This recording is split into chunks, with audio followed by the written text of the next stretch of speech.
friends की खबर मैं नीलाक्षी আপোনালোকক স্বাগতম জনাইছো মই মোৰ YouTube চেনেল নেচাৰেল বিউটি লৈ আজি মই আপোনালোকৰ বাবে লৈ আহিছো পকা চুলি বন্ধ কৰা এটা একদম সহজ উপায় ইয়াতে মই সকলোবোৰ ঘৰুৱা সামগ্ৰী ব্যৱহাৰ কৰিছো আপোনালোকে এনেদৰে ব্যৱহাৰ কৰি চাই চাব বহুতো ভাল ৰিজাল্ট পাব তেন্তে বলকচোন আৰম্ভ কৰো আজি মোৰ এই ভিডিওটো আৰু যদিহে মোৰ ভিডিওটো চাই ভাল পায় তেন্তে প্লিজ এটা লাইক কৰি দিব আৰু কমেন্ট কৰি জনাব মোৰ ভিডিওটো চাই কেনেকুৱা পালে আৰু মোৰ চেনেলটো সাবস্ক্ৰাইব কৰি ল'ব আৰু কাষতে থকা বেল আইকনটো টিপি অল কৰি দিব যাতে আহিবলগীয়া নটিফিকেশনবোৰ আগতীয়াকৈ পাই থাকে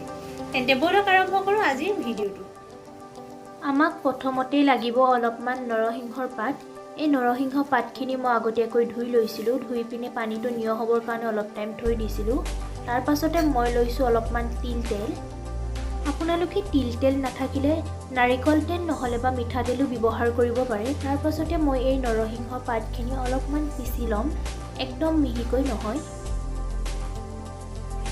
এয়া মই পাতটো ইমান ভালকৈ মিহিকৈ গুৰি কৰা নাই অলপমান খহটাকৈ লৈছো আপোনালোকে দেখা পাইছে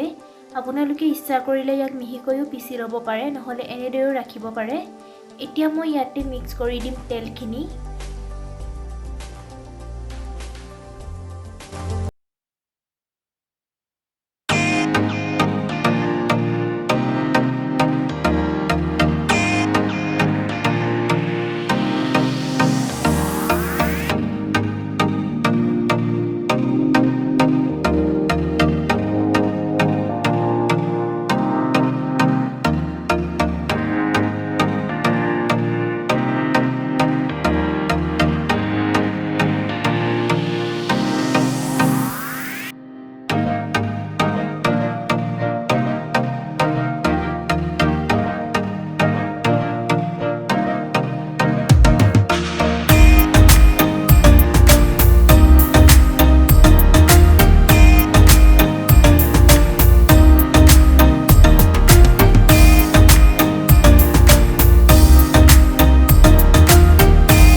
আপোনালোকে এতিয়া অকণমান কটন লৈ পিনে চুলিৰ গুৰিত ভালদৰে লগাব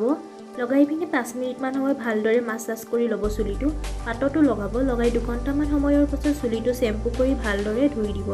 আপোনালোকে এনেদৰে সপ্তাহত 2-3 বাৰকৈ যদি ব্যৱহাৰ কৰে খুব কম দিনৰ ভিতৰতে খুব ভাল ৰিজাল্ট পাব আপোনালোকে ইয়াক ঘৰকৈও প্ৰস্তুত কৰি এটা ভাল বয়ামত চিল কৰি ৰাখি থব পাৰে ই কোনো বেয়া নহয়